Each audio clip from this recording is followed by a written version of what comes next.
దేవుడికి ఎప్పుడు భయపడతాం? దేవుడికి ఎప్పుడు భయపడతాం సార్? దేవుడు ఎవరో తెలిసినప్పుడు. మనకి ఏ దేవుడు తెలుసు అంటే, సినిమాల్లో చూస్తుంటాం మనం యేసుప్రభుని, ఆయన స్లో మోషన్లో తిరుగుతూ ఉంటాడు విజయ్ చంద్రలాగా. మనకి యేసుప్రభు అనగానే కరుణామయుడు, దయామయుడు, మాట పెగలదు, చాలా చిన్నగా మాట్లాడతాడు. మీకు తెలియదు ఈయన చాలా డైనమిక్ అని, ఈయన చాలా అరవీర భయంకరుడు అని మీకు తెలియదు.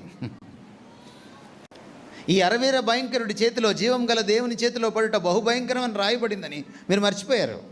బహుశా మీరు ఎప్పుడు చదివి ఉండరు. పాపులు కాదు ఈయన దగ్గరికి వెళ్ళలేకపోవడం, పాపంలో పడని దూతలు కూడా ఈయన్ని సమీపించలేని పరిశుద్ధుడైన.